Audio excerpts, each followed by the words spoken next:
Maybe they won't charge us for our cup.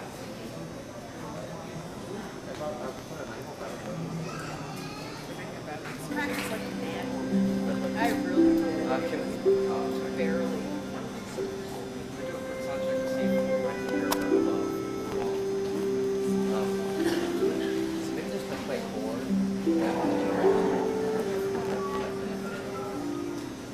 And then she can do a poem.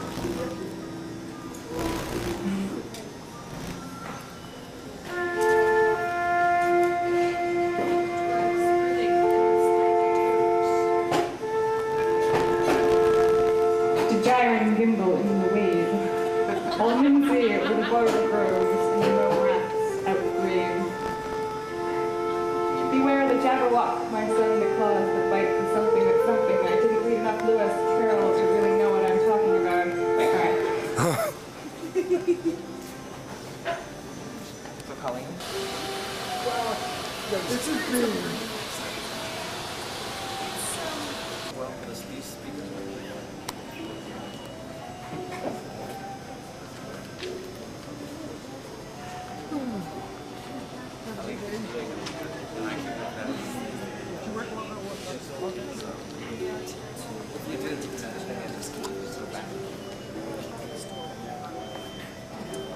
I wish I had known that there would have been somewhere in the public. No, you can make this live. Dance first.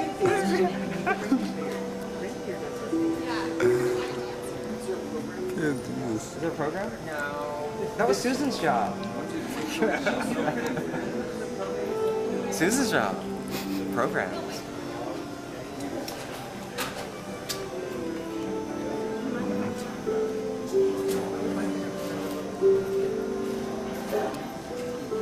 What are we doing first?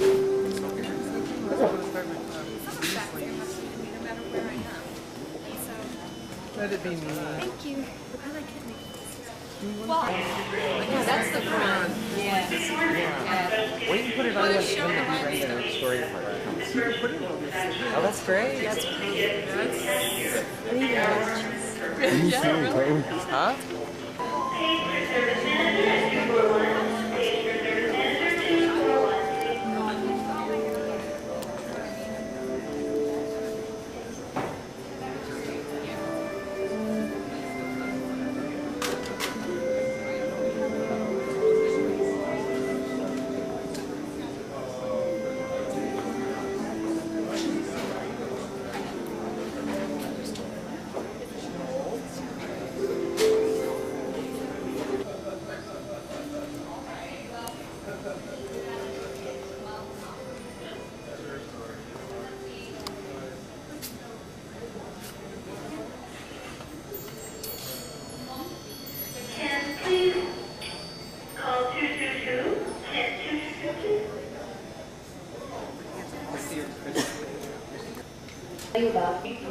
The higher they flew, the harder it laughed. It shook so hard, the hobgoblins could scarcely hold it.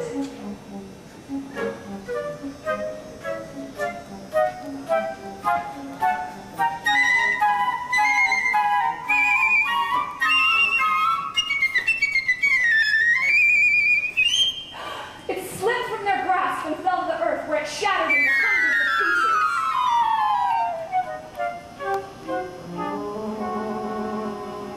Although broken, the mirror was much more dangerous now. Some of the pieces, tiny as a grain of sand, blew freely in the wind. If these splinters blew into someone's eye, that person would no longer see the goodness in others, only their faults. But that was not the worst. If a fragment pierced a person's heart, their heart would freeze to a lump of ice. As the devil clapped his hands, laughing at the trouble he created, his breath stirred the fragments into the air. Soon you'll hear more about these fragments.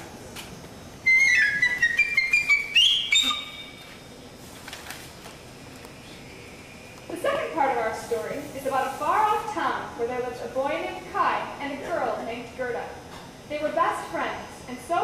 each other, they were like brother and sister.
In the following days, the snow melted, and spring brought Kai and Gerda once more to the rose garden.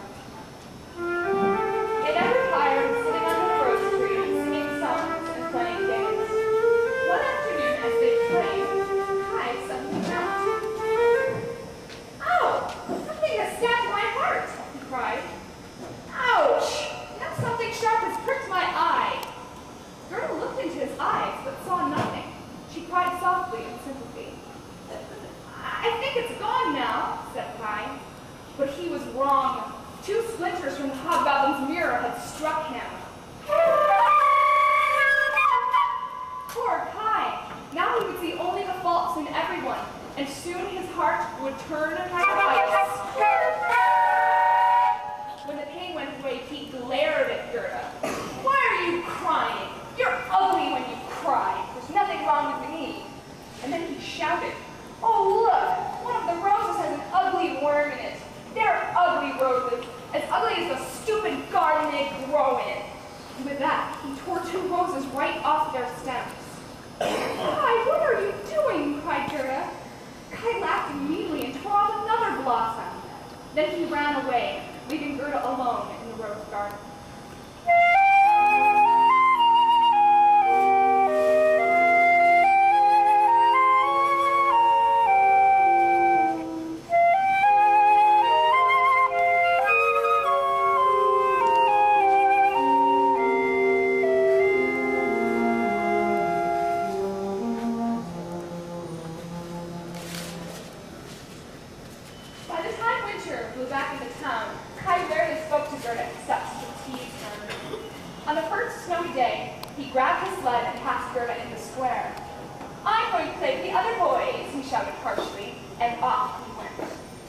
Now the would tie their sleds to farmers' wagons and ride behind them. As Kai looked around for a fast wagon, he saw a big white sled. The driver wore a plush white coat and hat. As the sled circled the square, Kai tied his sled behind it. Then off they flew faster and faster to the edge of town. The snowflakes grew so gigantic they looked like big white chickens. Kai managed to untie his sled, but it still flew behind the big white sled as if by magic.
Then Gerda told the old woman all about the home, the rose garden, and how Kai had disappeared that day.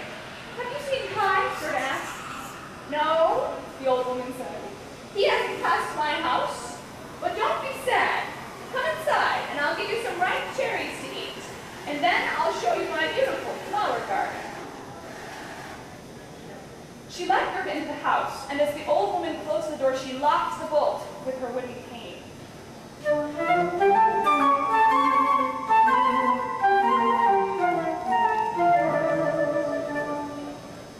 While Gerda ate cherries to her heart's content, the old woman pulled her hair with a golden comb. I've long wished for a little girl like you, said the woman. We'll be such good friends.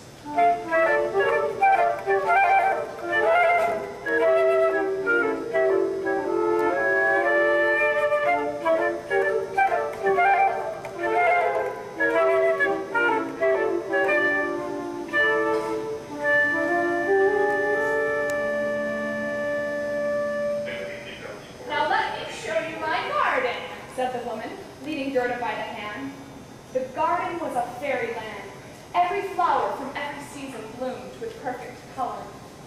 Gerda skipped happily through the flower paths until the sun set behind the tall cherry trees. In fact, Gerda played in the garden for so many days, she lost all track of time. She knew every flower in the garden, but kept thinking that one special flower was missing. Which one was it? One afternoon, the old woman came out of her cottage wearing a hat with painted flowers. As Gerda admired them, she realized the most beautiful flower in the hat was a rose. The old woman had completely forgotten about the roses painted on her hat. That's the missing flower, said Gerda. Are there no roses here? She ran through the garden, but found no roses. She felt so sad that she started to cry. Then something amazing happened. Her warm tears fell on the dirt where roses once had bloomed. The water from Gerda's tears broke the soil apart and up shot the roses, more lovely than ever. She kissed the blossoms and thought of the rose garden at home and of her dear friend Kai. Oh, I've stayed here too long, cried Gerda. I must find Kai. Have you seen him? She asked the roses. Do you think he's dead? The rose answered, no, he's not dead. He's been down in the earth where the dead lie, and Kai wasn't there. Oh, thank you, said Gerda. Then so as not to be seen by the old woman, Gerda crept towards the garden gate, pulled on the rusty latch, and ran back out into the wide thorough in search of Kai. When she couldn't run any farther, Gerda sat on a rock to rest. As she caught her breath, she noticed the dry leaves on her bare toes, and realized it was already late autumn. I've wasted so much time, sighed Gerda. I can't rest another minute. And with that, she rose to her tired feet and trotted on into the misty gray road.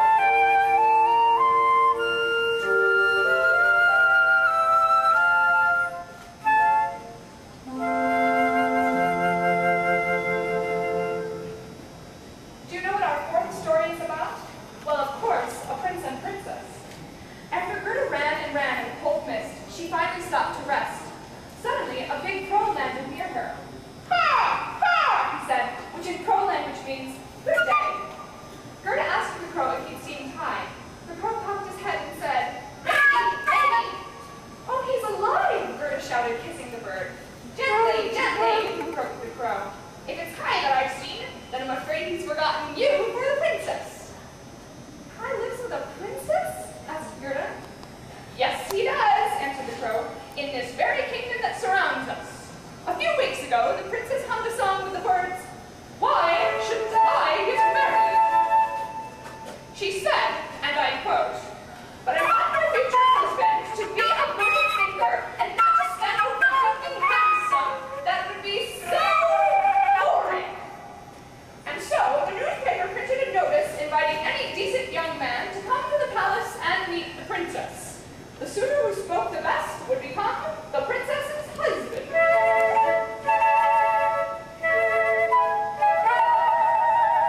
Yes, I speak the truth, said the crow, for I've a tame sweetheart crow who lives in the castle, and she tells me everything.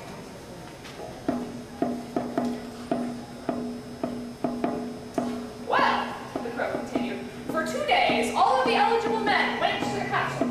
You've never seen such a crowd. But when they reached the grand hall and finally stood before the princess, they were nervous and tongue-tied. They could only repeat what the princess said, and that, of course, was enough.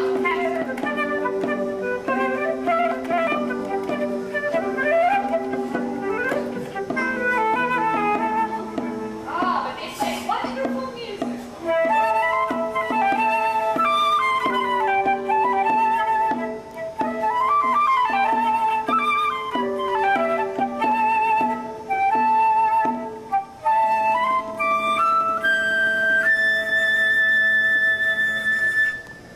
On the third day, a cheerful young fellow walked into the square. He had neither carriage nor horse, and was dressed in shabby clothes, but he had sparkling eyes and shiny long hair. That is Kai, cheered Gerda. The crow cocked his head. My sweetheart told me when the young man went into the castle, he showed no fear. He nodded kindly as he strode past the servants. Although his boots creaked dreadfully, he did not care. I'm sure that's Kai, said Gerda. He had new boots, and they squeaked terribly.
They watched as one by one the castle lights went out.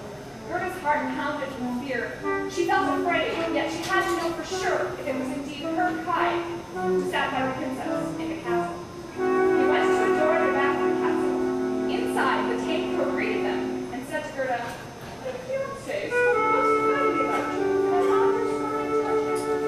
Here, you carry the lamp. I'll show you the way." Gerda whispered anxiously, I think someone's coming after us. She felt something rush past her and cast strange shadows on the wall. Hunters on galloping horses with flying manes, and ladies and gentlemen on horseback. "They're only dreams," said the tame crow. "Come, you get a better look at the prince and princess while they're sleeping." They climbed to the staircase and entered the royal bedroom. Inside, from golden ropes, hung 2 beds, each shaped like a lily. The princess slept in a white lily, her young man in a red.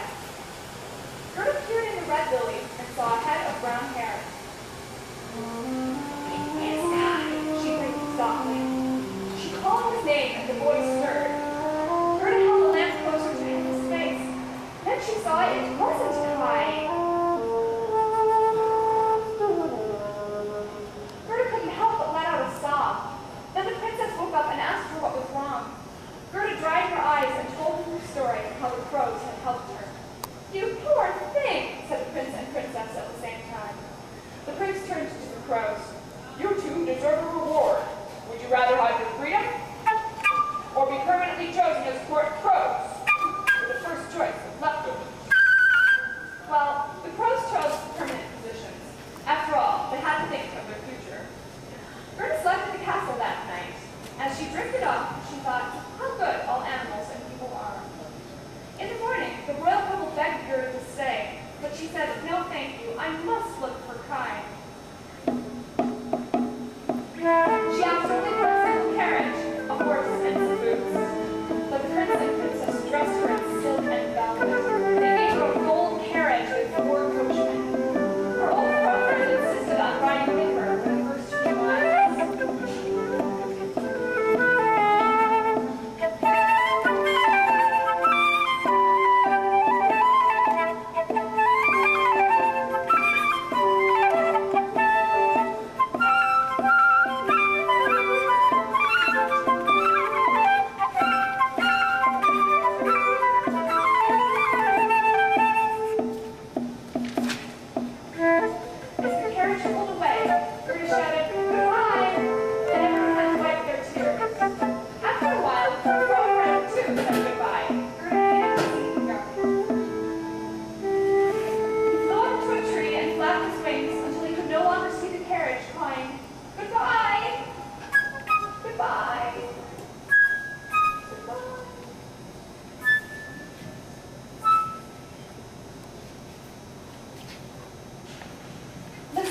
Prepare yourself.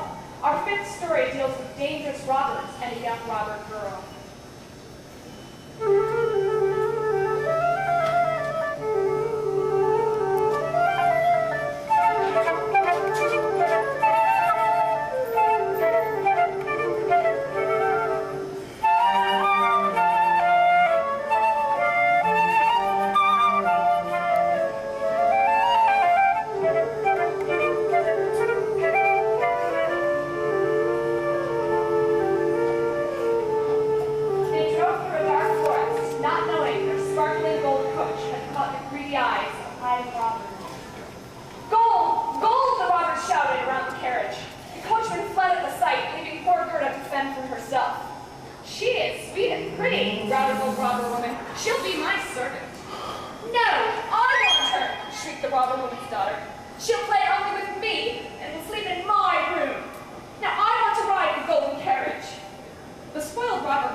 Said Gerda, and she told the robber girl about her search for Kai.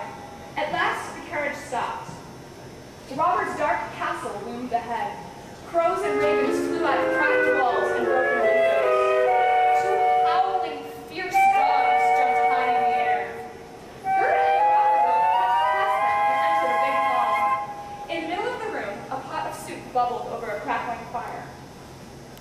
sleep with me and my animals, said the robber girl. They ate some soup and went to the corner of the room with straw mats on the floor. Overhead, 100 wooden pigeons roosted on the rafters. The pigeons are all mine, said the robber girl. She reached up, grabbed one of the birds, and shook it until its wings flapped. Kiss it, she commanded. Gerda kissed the bird gently on the head, and it became calm. Those two birds are wood pigeons, said the robber girl, pointing to a wood bird cage. If I didn't keep them locked up, they'd fly away for sure. Then the robber girl pointed to a tied reindeer. And this is Bee, my playful reindeer.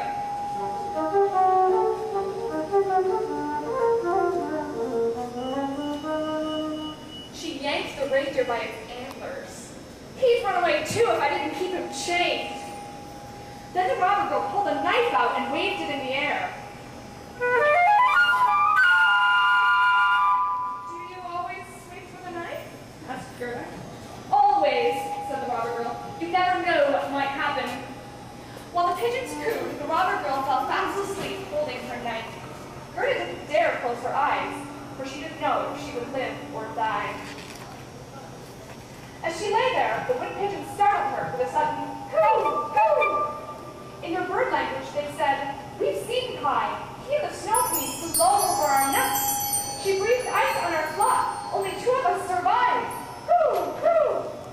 Where was the snow queen going? Gerda whispered. But the pigeons cooed, "We think she was flying to Lapland, where ice and snow never melt. But ask Bee the reindeer." "Oh, yes," said Bee. "There's always ice and snow in Lapland. And that's where you'll find the palace of the snow queen." In the morning, Gerda told the robber girl what the pigeons said. The robber girl asked Bee, "Do you know where Lapland is?" "Of course," snorted the reindeer. "I was born there." And he did a little dance.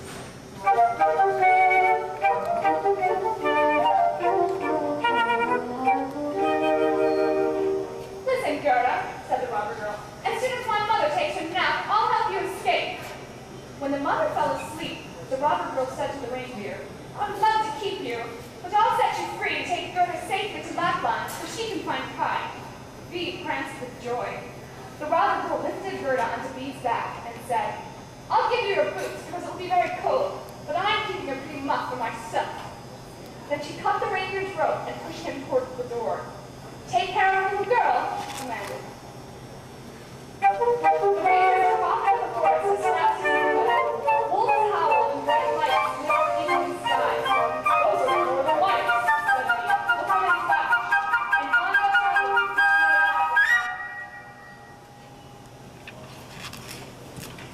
Our 6th story deals with the final journey to the Snow Queen's palace. Gerda and Bee had stopped at a rundown little hut. Inside, an old black woman fried fish over an oil lamp. Bee told the woman Gerda's story because Gerda was far too cold to speak. "Oh, you poor dears," said the woman. "You have a long way to go. It's more than 100 miles to the Snow Queen's palace. She amuses herself there by shooting blue lights into the sky every evening. I'll write a letter to a Finnish woman who lives close to the Snow Queen's palace.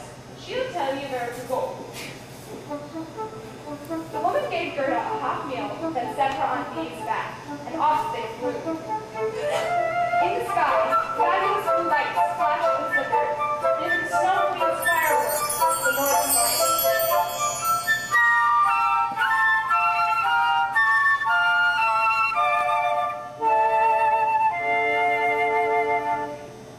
When they arrived at the thin woman's cottage, she read the letter over and over until the sweat glistened on her forehead.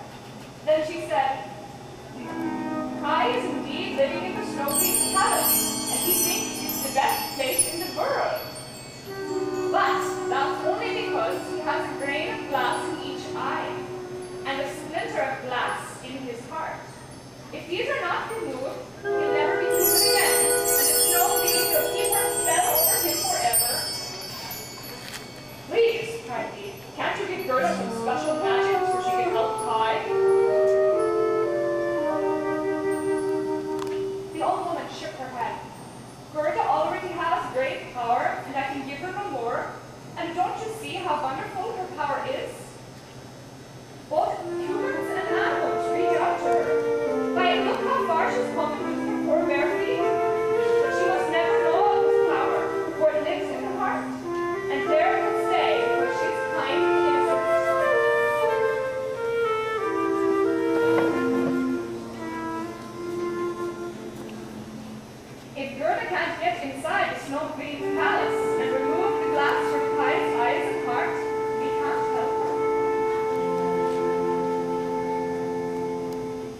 Now listen, Bee. The Snow Queen's garden begins just 2 miles from here.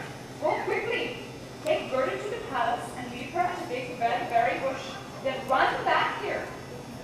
The woman rushed them off so fast, Gerda forgot her shoes and mittens. She felt the biting cold, but Bee didn't dare stop. He ran until he reached the berry bush.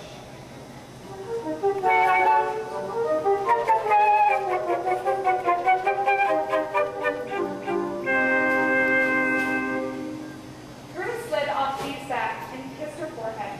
Big tears filled his eyes and ran down his furry cheeks. And then he left. Gerda stood shivering in the icy air. She ran to the Snow Queen's garden, and then, do you know what she saw? Coming toward her was a big group of snowflakes marching along the ground. They didn't cover the sky, for the night was clear. As they marched towards Gerda, the snowflakes became bigger, and she could see they were alive. They were the Snow Queen's guards, and how strange they were. Some looked like unicorns, and others like twisting snakes. Others had little bear faces. Gerda stared with her mouth open. Then, the cool air made her breath turn into misty vapor that took the shapes of little angels. They wore helmets and carried shields and spears. The tiny angels cast their spears at the dangerous snowflakes, and the scary creatures broke in hundreds of pieces. As the Gerda ran to the Snow Queen's palace, her angels rose to their feet to meet them more. Kai was inside the Snow Queen's palace, and he probably was not thinking about Gerda. But even if he was, he would never have known she was just outside the palace.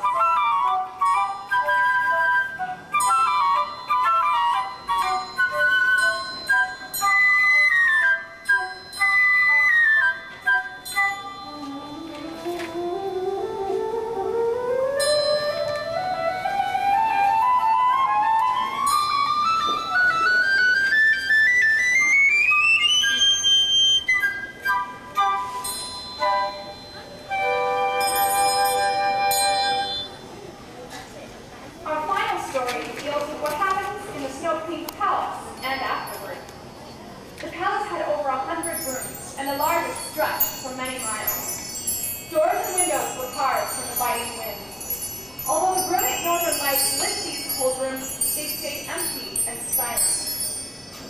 The largest hall had a frozen lake that had cracked into a million identical pieces. The Snow Queen would often sit on her throne in the middle of this lake. Little Kai played on the lake, and he always felt numb from the cold. Of course, the Snow Queen had fizzed away all his feelings, and his heart was frozen solid. Every day, Kai dragged pieces of flat, jagged ice around on the floor, trying to fit them together like a puzzle. But the ice pieces never fit, and Kai only felt numb and cold.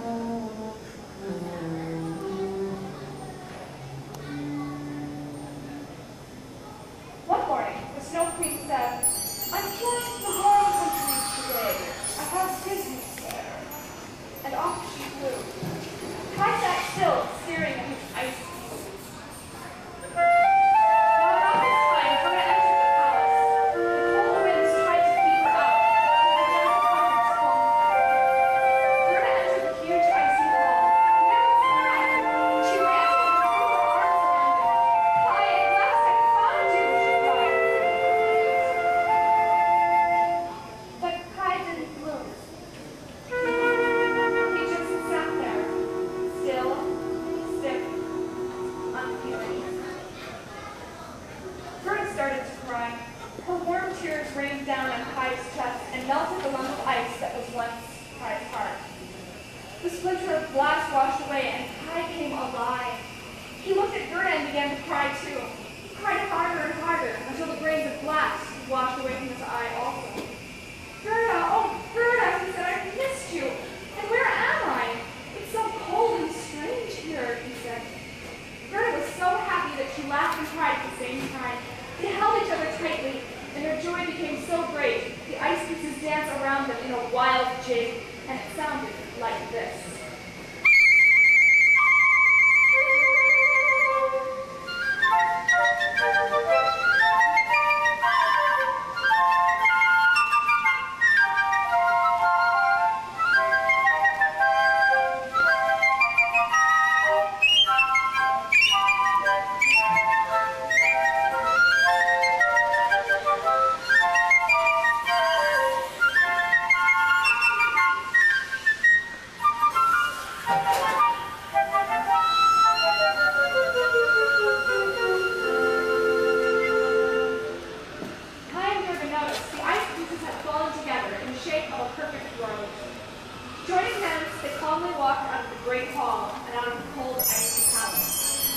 They spoke of home, and especially of their beautiful rose garden.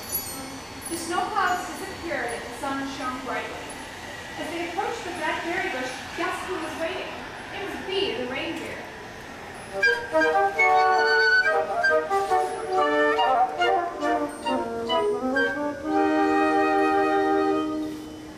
Bee traveled with Kai and Gerda to the border of Lapland, where green grass replaced the snowy plains.